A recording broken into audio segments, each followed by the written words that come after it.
Welcome to Beth's Happy Home. I've had a few questions lately about what kind of storage containers are best for long-term storage. And so I wanted to just do a quick comparison between Mylar bags and the number 10 cans that are made out of steel.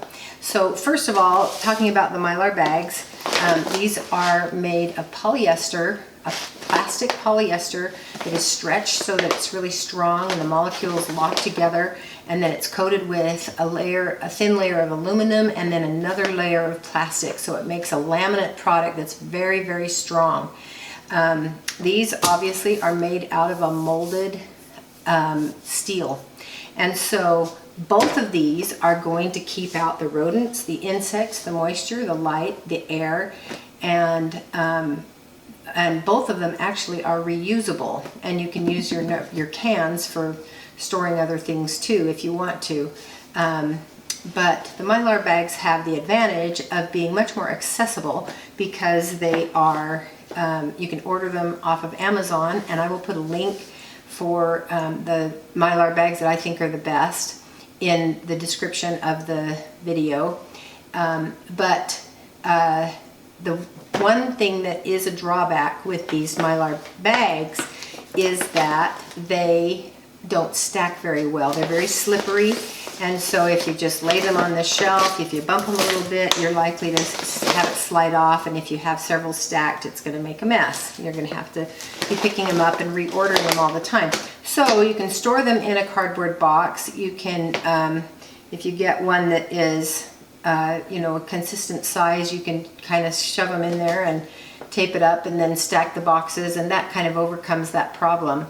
And the other thing that's an advantage is that these don't rust, and that's the disadvantage with these. They do rust, and they give good protection, and they stack very well, and especially if you are buying them from a food storage center from the Church of Jesus Christ of Latter-day Saints, which is one of the best ways to buy them if you want to put fresh food into them, meaning dry food, of course, only dry food in either of these. But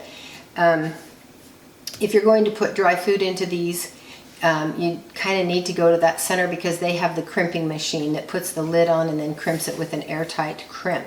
And so if you don't have one that's convenient to you, these really aren't a very viable option for your large bulk items, and you're going to have to use these anyway.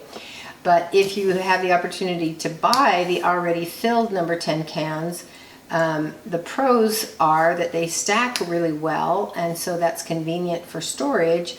The cons are that they rust pretty easily, and so if you live in a wet climate where there's a lot of humidity, your cans are going to rust pretty quickly, and that will, if they're dented, that also will compromise the seal sometimes, and you never can tell for sure if it still has a viable seal up there once it's dented. And so if you're going to obtain the Mylar bags, if I were you, I would buy the Ziploc variety. And the Ziploc variety not only are reusable, it makes it convenient once the bag is open because you can seal it up again and store it without worrying about spilling, which if you don't have the kind with the Ziploc and you're trying to use up the pouch, you're going to have the likelihood of spilling because they're so slippery. So, and the other thing that's an advantage is if you don't have the type that is Ziploc with the zipper on the top, you can just cut off the top to open it, and then after you've used up the contents, you can refill it and reseal it. And you can do that every time if you just cut it off as close to the seal as you can get it. You can use this bag until it's not viable anymore because you have to cut off a little bit every time you do it. And pretty soon it's going to be too short to really make it worth it. But anyway, those are the pros and cons. These don't stack very well, but they give you excellent protection, and they're impervious to everything that is a threat to the quality of your food. These stack very well, but they're hard to obtain unless you buy them already filled. But they're very subject to rust, and they can be damaged by denting, which is also another problem. So if you have any other information that might be relevant to this subject, feel free to put it in the comments, and I appreciate your coming to Beth's Happy Home today. Thanks for watching.